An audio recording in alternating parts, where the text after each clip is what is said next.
Get unready with me while I talk about some stuff I realized during college. Hey, what's up? It's Bear with Bea. So this is actually my first time to do this. Pardon the aircon noise because it's a bit hot in the Philippines. Actually, bit is an understatement. It's really hot here. I'm about to sleep. I'm preparing to sleep. I already brushed my teeth and then I also washed my face. So it's time to do my skincare, and I wanted to take this opportunity to talk about a few things that I've realized now that I'm in college. I know it's so random, but like, if you really take the time to make yourself open about what's happening in your life and around you, you would really get to the point that no matter what you do, there's this random wave of realizations that you're going to have at any particular time of the day. In my case, while I was washing my dishes, that's when I realized I have to do content about this. So I'm currently taking Bachelor of Science in Tourism Management, and for those who's been mutuals with me since last year or so, you would actually know that I switched programs.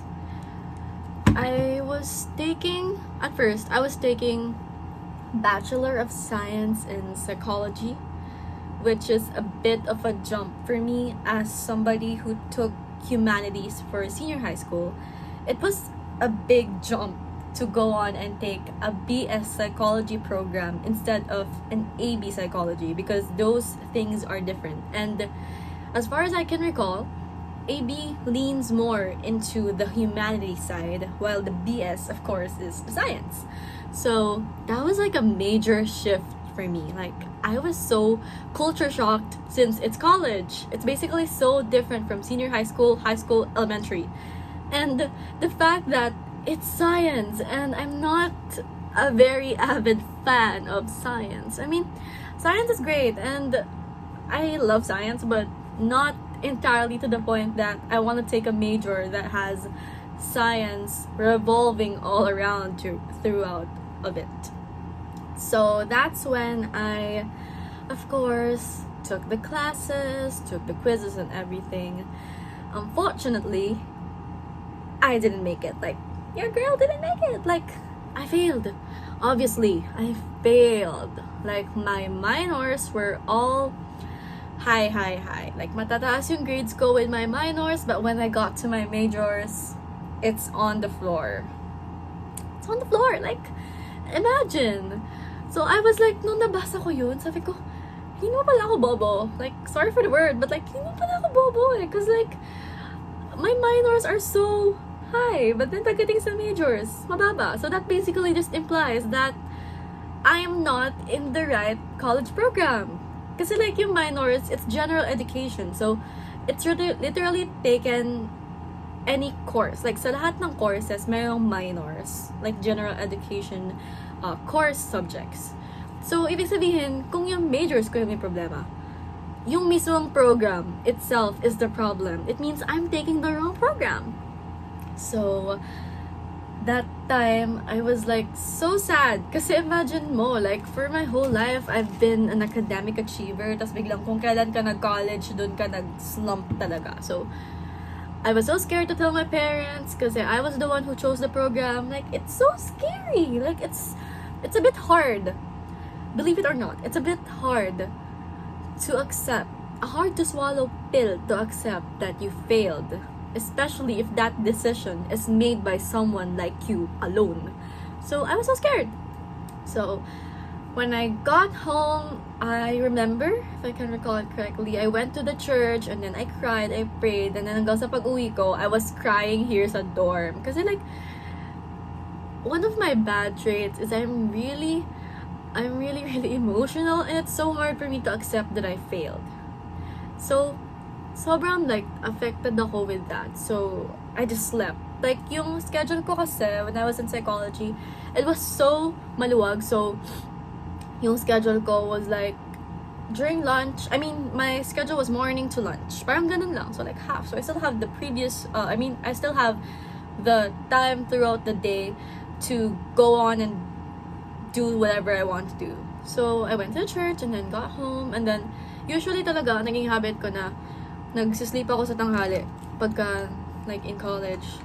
But now, hindi na kasi, like, my schedule is not that maluwag na. Anyways, so, edi ayun, like, I took a nap, and then, kasi nga, I was legit crying, kasi like, it's so hard for me to accept that, oh my god, I'm an academic achiever, and then suddenly, I failed in college, so that was like, so hard for me to accept.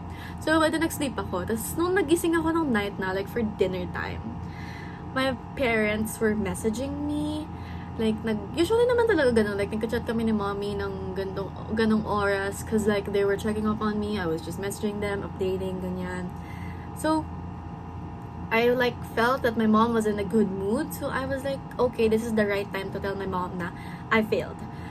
So, I told them, like, I was like so apologetic na, Mom, I failed. Bagsak ako sa majors ko. I failed. Like, tinanggap ko na sa sarili ko. Kasi like, if I don't accept it, ano pa mangyayari sa akin, diba? Like, I would rather try to start again from scratch instead of living my whole life trying to pursue something that is clearly not for me. So, sinabi ko na, like, naglakas loob na ako. Sabi ko, Mom, I can't do this anymore. I can't take this. Di ko na kaya. I really need to switch programs. And then, surprisingly, she was like, it's okay. So, that hit me. That God is really good. Na isipin mo yun. If it's not for you, He's really going to show you, shove it in your face that this is not for you. You have to go on, switch lanes, and go to where you really belong. Because He has good plans. Actually, good is an understatement. God has great plans for you. So you really have to make sure that you trust Him and that you follow Him. So nung time na yun, na okay, sige, I was accepting my fate, wrong ako, I have to switch programs, then so be it.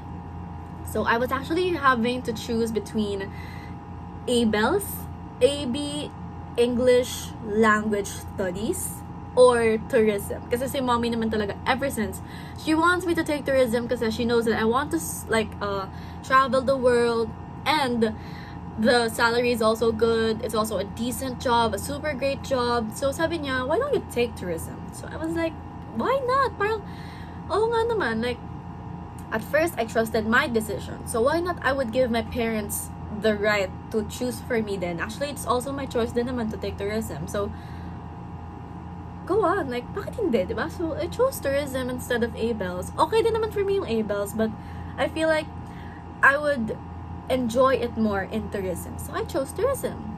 So, ayun, second year na ako. Oh my God, thank you, Lord. Like, umabot ako ng second year. So, ibig sabihin na, I guess, it's really for me.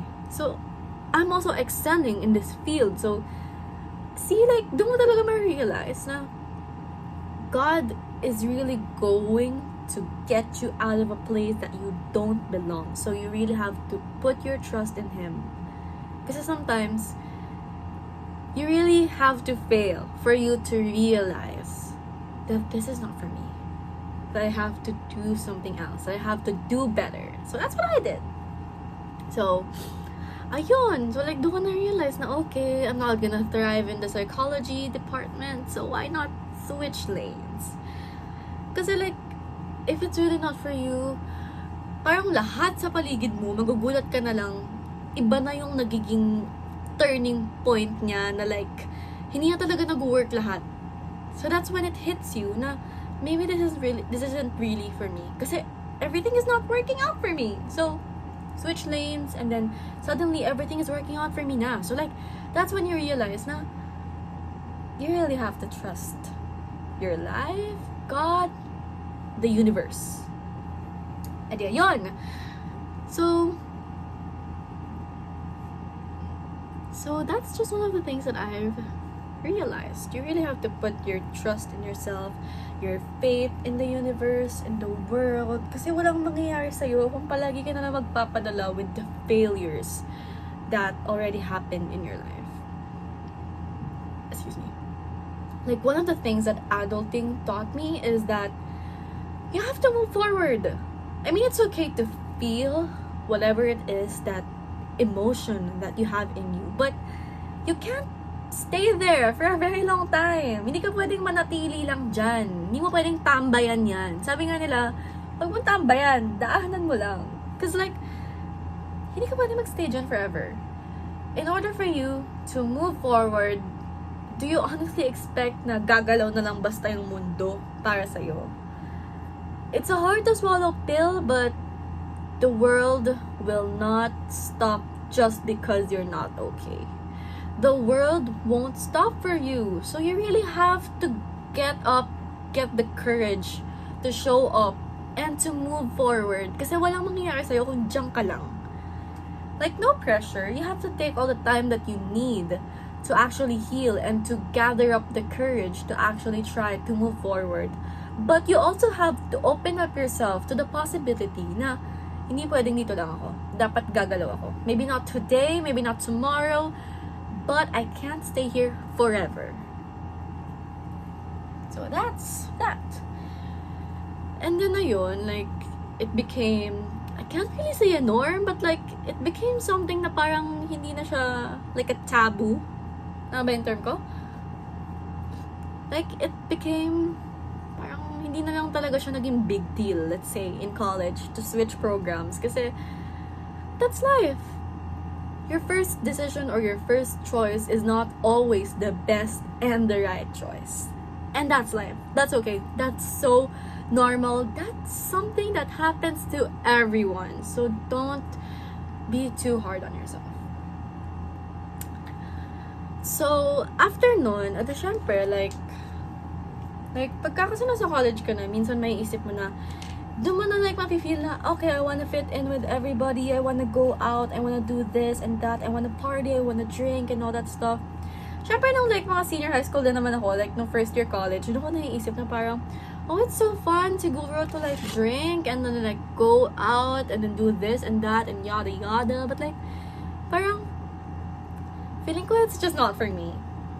I mean, I'm not nagmamalinis, okay, but like, feeling ko hindi lang talaga siya magkiklik for me, like, the inuman, the bars, and then the weekly getaways, the galas, the waldas ng pera. Like, I don't think it's just for me. Like, I'm not saying naman na it's wrong. Kasi, kanya-kanyang tayo sa buhay, guys. Kanya-kanyang gusto tayo.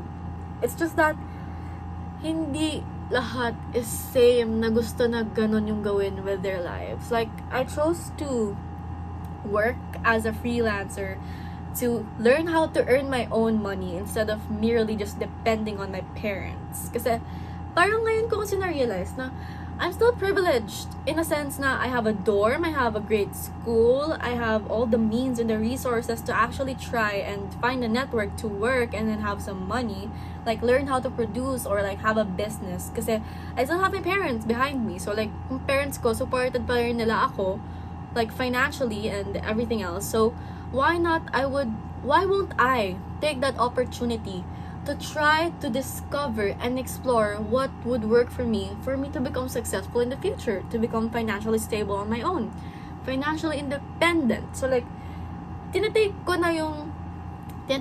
advantage ko na yun, like in a good way, na I tried to find networks, I really tried to find decent jobs or anything that I could do para mapaikot ko yung pera ko, like para bumalik siya ng mas doble. Like, I'm really trying to do that. Like, I am currently doing freelancing as a virtual assistant, as an editor, as a host, as a marketing assistant, something like that. Since chronically online kasi ako, I thought na maybe, why won't I use that being chronically online thing of mine to actually formulate ideas for marketing, since I really love promoting brands. So ayun, hanggang sa doon ko na-realize, like when I earned my first sweldo, doon ko naisip na ganito pala yung feeling when you're able to earn your own money with your own hard work, with your own talent. Tapos you're gonna get the money, like. And because of that, nabayaran ko yung konti ng tuition ko. Because like, my parents still paid for my tuition, pero Kumbaga parang hindi na siya like full. Like parang nadagdagan ko siya. Something like, I forgot. Basta like, in a sense na nagamit ko yung money na yon for a good purpose. Like, hindi lang siya for my luho. Like, nagamit ko siya for actually paying bills. Like, doon, tas minsan tinatry ko pa na I use my allowance or like my sweldo to buy groceries or buy something that I need for like hygiene and stuff for home. So, doon ko na-realize na ganito pala yung feeling kapag meron ka ng sariling pera tas gamit mo na. Like, you know that thing na kapag kakasama mo yung parents mo mag-grocery, you're just gonna pick this and pick that and then it's in the cart. Pero kapag ikaw lang mag-isa, how much is this? How much is this? Ano mas mura? Ito. Like, you're really going to compare everything and then you're gonna get the lowest price. Ganon siya, girl. So, like, doon ko na-realize na, okay, that's how adulting works. Like, you really realize how important every penny you earn. Na kahit piso lang yan, sorry manong drivers, sorry everyone, pero kahit piso lang yan, kahit dos pa man yan, kahit nga centavos lang, like, I need my change. I can't tell you to keep the change yet. But don't worry, in the future, kapag kamayaman na talaga ako, sa 1,000, kung siguro 500 lang yung gagastusin ko, sa inyo na yung 500. Keep the change. But not now, okay? In the future, in the future, promise, ganun talaga gagawin ko. Quote me on this. I mean lang, so, yun na nga. So, ganun na nga yung nangyari. Like, doon ko na-realize. So, like, if you have the means, if you have the resources, and tingin mo kaya mo namang pagsabayan yung working and then studying, why don't you do it? Like, business. Kasi, although everything requires a process, okay? Hindi siya pwedeng basta maisipan mo lang mag-business, go, boom, risk. Hindi pwede yun. Every risk should be calculated. You have to make sure that you really do your research well, and you have to make sure that you really think about it well. Kasi you can't just leave it when things get rough. Kasi it's a commitment. Like, di ba, usually some people would say, oh, I'm so scared of commitment. Bro, in everything, in every aspect of life, merong commitment. So you really have to make sure that when you commit, you own up to it. In life, hindi pwedeng porket naging shaky yung isang bagay, is bibitawan mo na aalis ka na. Hindi pwede yun. You really have to fight for things, especially if those things are worth fighting for. So yun. So that's number 2. Are you guys taking numbers? Kasi hindi ko na number. Basta literal lang. Chismis na ako dito, guys. Anyways. So, yun. Another thing is that, ngayon kasi in college, since, ayun nga, iba-iba kasi tayo ng priorities. Like, I mean, super normal naman na when you're in college and you have this circle of friends. Like, you would really go out all the time and then buy this, buy that. Again, there's nothing wrong with it. Like, if that's what you want to do with your life, then do it. Kasi kanya-kanya naman tayong buhay, kanya-kanya tayo ng terp and everything. Hindi naman porket magkaiba tayo ng priorities, is ibig sabihin, hindi na tayo, like, parang okay, or like, hindi porket iba-iba tayo ng priorities means that one is superior from the other. Like, there's no such thing as a hierarchy, guys. Pare-pareho lang tayo nagbabayad ng tuition para makapag-aral in a prestigious university. So, there's no such thing as superiority. Kasi like, in college, super normal talaga yung gano'n na parang, when somebody doesn't have a circle, people are gonna be like, bakit ganito? Bakit ganyan? Siguro mas maugali niya, blah, blah, blah. Hindi mo pwedeng this person just has a different priority than most of their peers. Like, meron kasi na parang ibang tao na like, gusto lang talaga nila na they have their own company, they have a small circle kasi they have a different priority. Maybe they're working, maybe they have a business, or maybe they're simply just not clicking or vibing with you guys. Kasi like, I mean like, I observed that a lot na parang kapag may isa, they consider that person as an outcast and then parang mag-iisip na sila na, baka toxic siya, ganito, baka ganito siya, ganyan. You just have different priorities. Not everyone and everything has the same life as you. Not everything is about you. So don't make it seem like just because magkaiba kayo ng priorities or ugali is ibig sabihin there's beef. Okay? So yun. And then that's when you really realize lang talaga na in college kasi doon mo makikita yung iba't ibang tao with different kinds of priorities in their lives. So ayun, like, you really have to choose your circle wisely. Ang sakit nun Like, you really have to choose your circle wisely kasi you have to choose what's best for you. Kasi kung kanino ka mas nakikisama for like most of the time, usually you adopt the behavior that they have.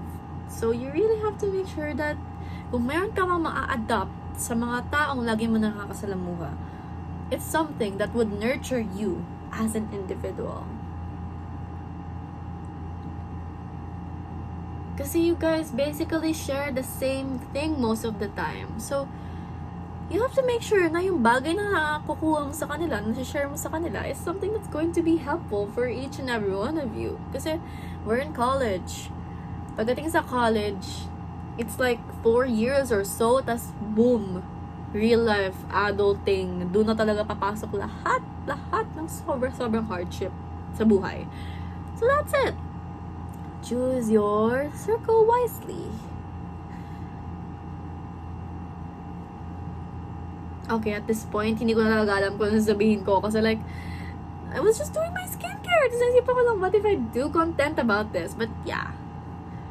You know, you really have to open up yourself to many possibilities in life. Kasi sa buhay natin, we only live once, guys. So make sure that when you live your life, you really make sure to live it accordingly.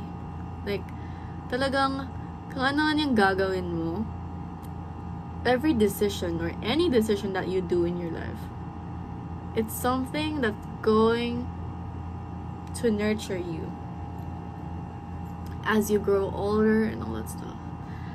By the way, if you guys want to know the products that I'm using, you could just comment down below, or I could just put it in the description box so you guys could see it.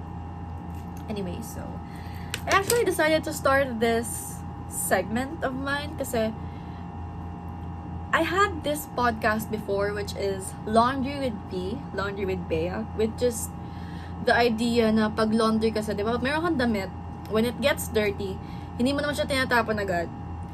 You wash it up. You rinse it. You take the time to let it dry, to let it be rinsed, tapos gagamitin mo siya ulit. It's like a metaphorical explanation about us as humans na when we create mistakes, we don't just leave ourselves out. Like, hindi natin na-abandon yung sarili natin just because we make mistakes. We try to make it right and to start over kasi that's just the cycle of life. You live, you make a mistake, you learn from it, you live, and the cycle continues. I actually started din naman like another segment in my Instagram. Actually, it's not really a super duper committed segment. It's more like a thing lang naisip ko, which is from bygones to beginnings, like beginnings, but with my name on it. Like a trademark, something like that. Na parang it's about starting over. And here naman sa YouTube, naisip ko, what if I make a content or like a series that's entitled Bear with Bea, like B-A-R-E with Bea. It's like bears, like all the unfiltered, raw, intensities of life. And at the same time, it can also have like a different connotation as bear, as in patience with Bea, perseverance with Bea. Kasi like, it's a message for other people that we all have different struggles in our lives. Nobody's living a perfect life. We're all human beings. We're just humans. It's our first time living in this world. So it's really normal to make mistakes and to not be perfect. You can't always be kind all the time. You can't always be this and that all the time. And that's okay. We have to bear with each other. Kasi nga, it's all our first time living in this world. So, with all the love and gratitude, this is Bear with Bea. So, for my next episode, you can either comment down below or send me a message in my social media accounts on whatever you want me to feature next. But I hope you guys learned something from this. Bye!